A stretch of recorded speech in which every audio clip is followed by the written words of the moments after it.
of British intelligence. And as that came to America as the liaison officer between the MI6, the Secret Service in Britain, and CIA. And in fact, the director of the CIA gave him access to all the CIA secrets, including operations they were planning in Eastern Europe to land people behind the Iron Curtain. And every time they landed, they were shot.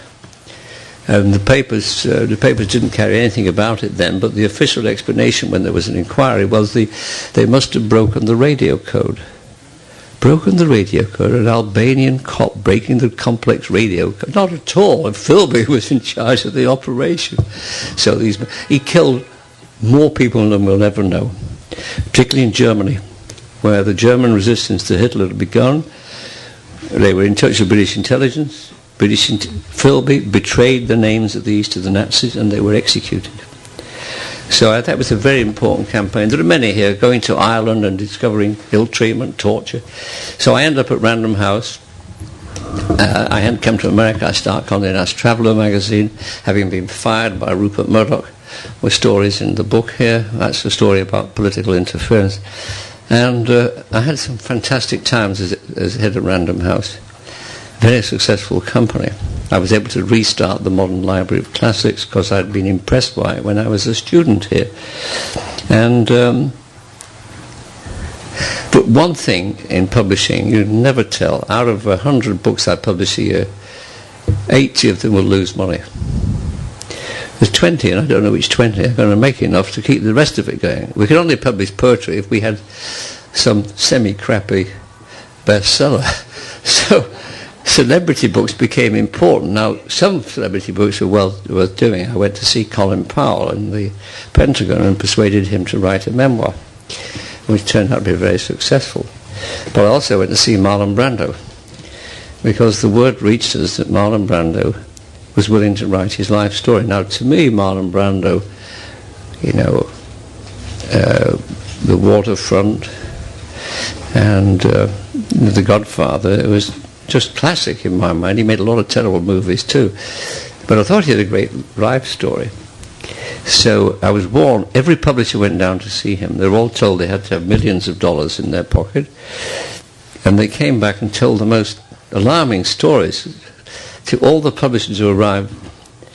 Brando said, "Are you really serious in wanting to publish my autobiography?" "Oh yes," he said, "Mr. Brando, tell me." He said, "Well, go on your knees."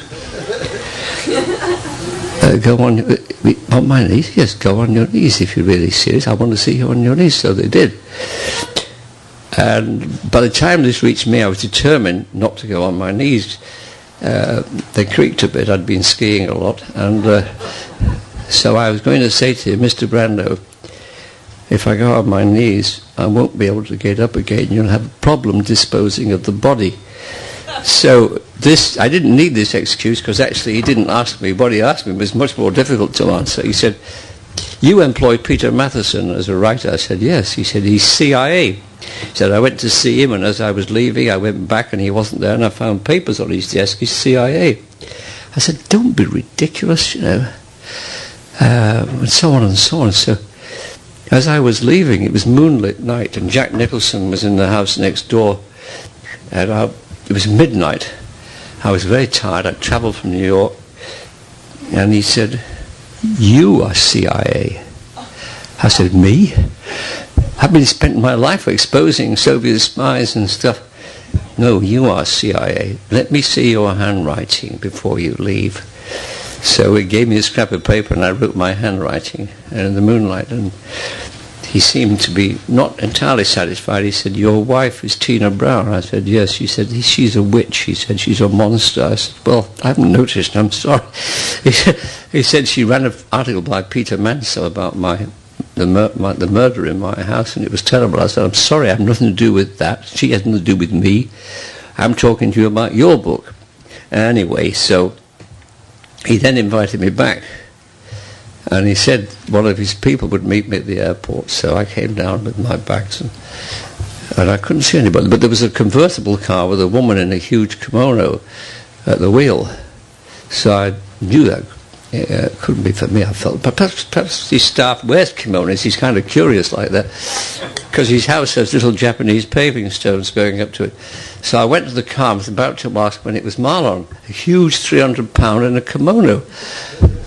So he took me back to his house when I'd overcome my astonishment. We ordered 5 gallons of ice cream, which he proceeded to eat. And we started to play chess together. And I'm not bad. I won the first game, and I thought tactically for the second game I'll let him win, so I did. And then he said, let's have another. Well, on the third, I thought, to hell with it, I'm not going to lose this. I had a bit of pride left, you know. So and he started to be very, very good. It was a sting. If we'd had money on it, I'd have been broke. And so at one stage, when he had my queen pinned up, I said, come, let us fill up the wall with our English dead, quoting from Richard. And he then surpassed me. You know, how did he finish the quote? He went into Mark Antony, and then looking at me very carefully across the table with his beseeching eyes, he said, shall I compare thee to a summer's day?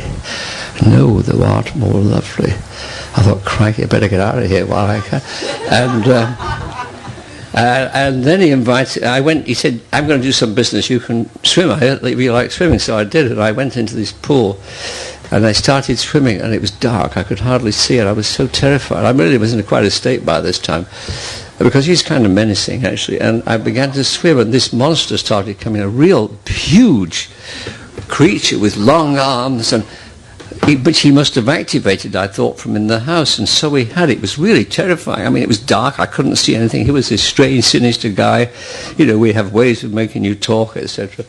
And it was a real monster. It was tubes full of air, which he manipulated to get rid of his arthritis. And so he came into the pool himself and stood with me, and it demonstrated how efficacious he was. He said, what we should do now is go to the sauna.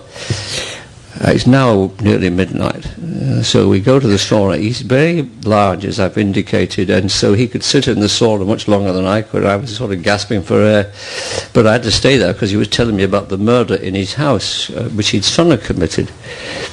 And it was really exciting stuff, actually.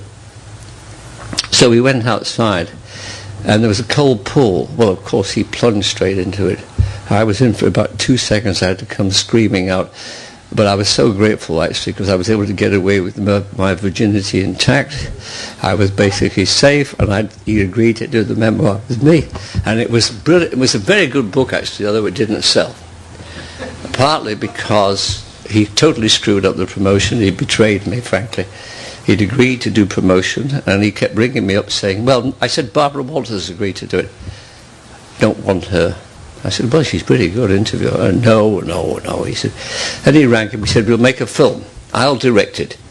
And he said, I will be there dressed as a woman, and you'll come on and start talking to me, and I will suddenly reveal that I'm Marlon Brando. I said, no, I'm not going there. He said, then the following week he rang me up, he said, I'll get a better idea than that one. He said, we'll open this scene, and it'll be a kind of nightclub scene, and there'll be a woman at the bar drinking, and that'll be you dressed as a woman. And I'll pretend to be Humphrey Bogart in Casablanca.